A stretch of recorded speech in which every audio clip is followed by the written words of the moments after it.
Hey everybody, Brian Von Vier here. You know what time it is. D&D players, what is your character's signature spell? I once played an ASMR life domain cleric named Noville. Noville was a pacifist, but had the idea that his spells weren't actually cast by him.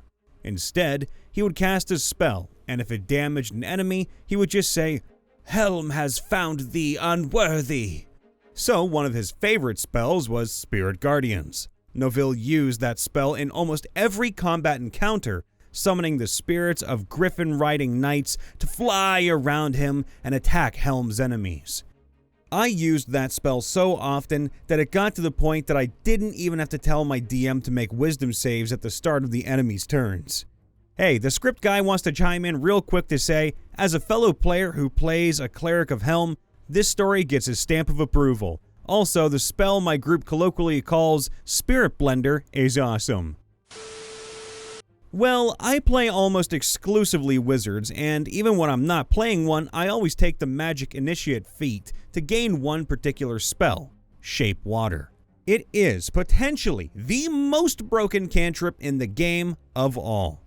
If you're near a body of water or have some stored on you, it can be used to make weapons, shields, armor, keys. My DM especially hates me for that one, and my personal favorite, the 5-foot by 5-foot frozen cube of death that I use to smash enemies to paste with.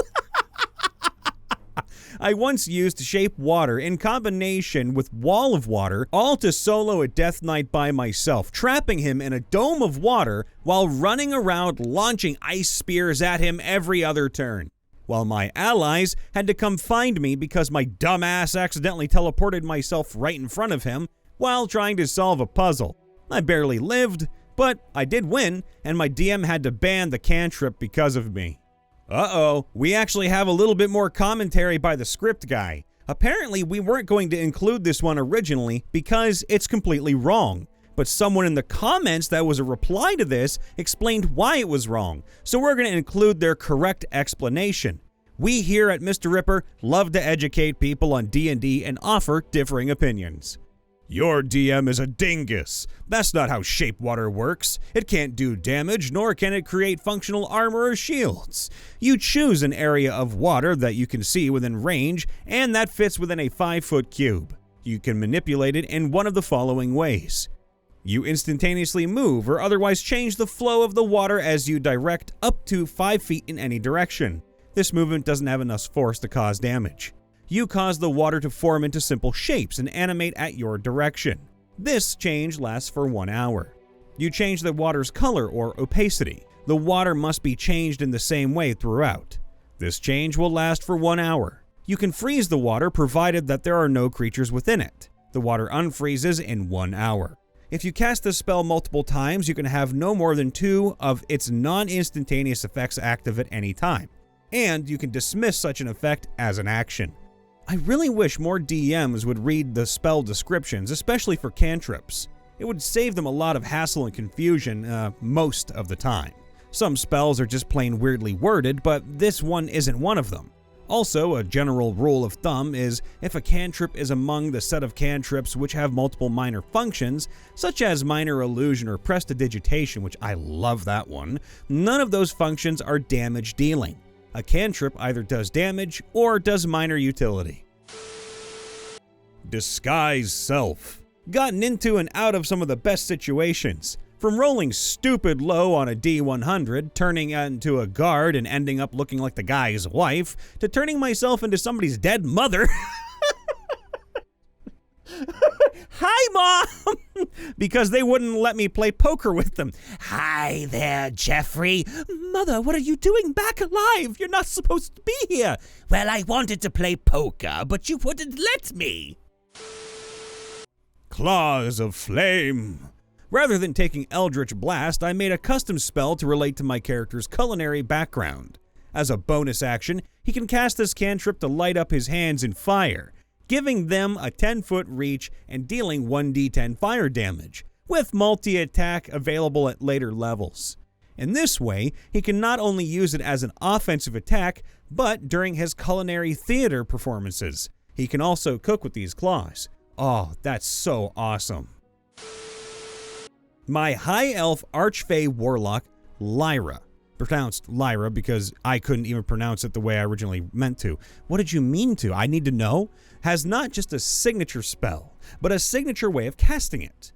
Whenever she needs to get her and her girlfriend Elia out of danger, or when she's been spamming Eldritch Blast and gets frustrated after missing every shot, she'll walk over, stop and stand tall with a smirk, slide her right leg out from under her dress, then stomp real hard with her right heel to cast Thunder Step.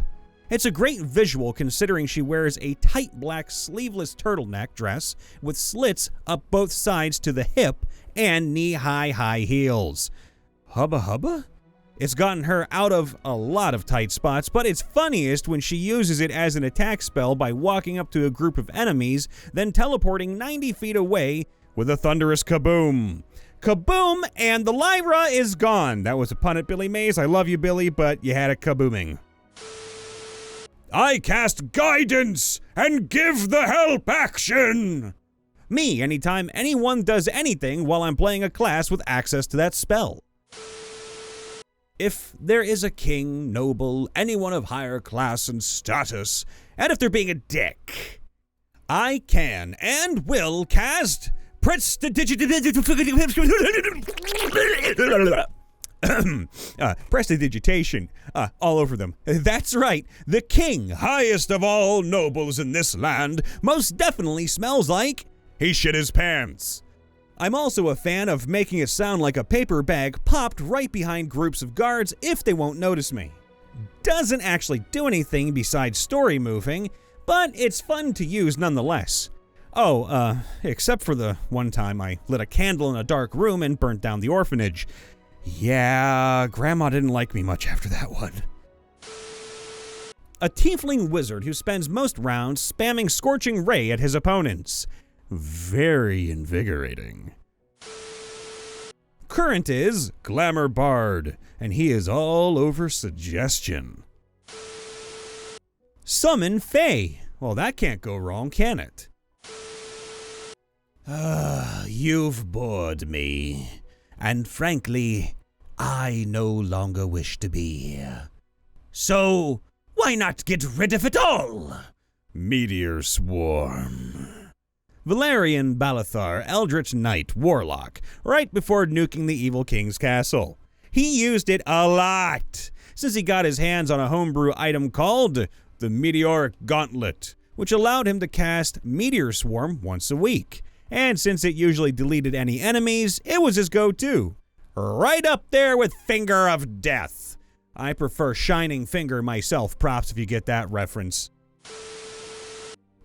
I guess now it's just Polymorph. But at the time of 3.5, it was Baleful Polymorph! You're sadistic. My PC at the time was a wizened old magic user, Ratsack the Transmuter Wizard. He would go around spitting senile ramblings about how difficult it was for him to learn magic. You have it easy, sonny. Back in my day, it took an hour to cast light, and it made such pale illumination that you could barely see to wipe your bottom with it. But he was a tried and true believer in the wizard's classical tropes, animating objects, becoming invisible, enlarging or reducing creatures. Basically, if Merlin from the Sword and the Stone could do it, he could do it as well. So it was only natural that he would go around turning bad guys and emperors of evil into silly animals. His upper slots were all basically meta-magical versions of lower-tier transmutation spells, always the same, too. Polymorph and Baleful Polymorph. But he would cast them with slight differences in accordance with the desired result. Basically, the animal in which the target would turn into would name the spell. So the party had to endure a slew of new spells. Pongify was the one that turned people into chimpanzees. Batricize would turn people into toads. Oveninize was the special one that turned Nefermandius, the Lord of Agony, the future vice head of the Church of Bane, right under the tutelage of Zol Chemberl, well, I hope I pronounced all of that right, into a sheep. And the best one The silent, swift, baleful polymorph was renamed Cleese's Newt Curse for obvious reasons. Damn, how I miss playing that character. Well, look, we need more of them, so if you got any more stories, please tell us about Ratsack. My current character, an arcane trickster, really likes casting sleep. It's like Fireball or Eldritch Blast for him, and honestly, it works out most of the time. Usually I use it to attack with both my short swords, which results in an average of 32 damage, but here are some of my other sleep shenanigans. Cast it on my friend when we weren't yet in a party because he wouldn't shut up. Cast it on 2 bandits we needed to capture. Cast it on 1 town guard in the night, while my equally sneaky goblin friend cast Charm Person on the other one for information. Cast it on someone in a banquet because I was bored. Don't worry, he was sitting down. Cast it on 3 town guards before they could alert any others. Cast it on some random people to distract a patrolling guard. And cast it on myself because I wasn't supposed to be part of a conversation. Wait a minute! I'm not supposed to be here! The signature spell of my Order of Scribes wizard is Haste. Apply it on the party's barbarian and he goes zoomies! In the case of my druid, it's anything ice related because he lives in the north. Fair deuce. During our Curse of Strahd campaign, Summon Shadow Spirit quickly became my favorite spell in the entirety of D&D.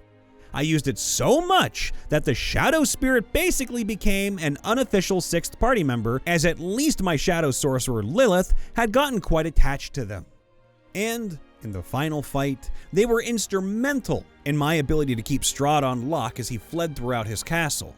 And it was only me and my Shadow Spirit for a handful of rounds that kept him from healing and moving too far away so the party could eventually catch back up. First character, Elf Necromancer. A homebrew spell I made called Undead Legion that handles scaling way better than create undead and animate undead. Second character, Gnome Alchemist. A homebrew cantrip I made that is essentially a miniature fireball with a chance to miss target.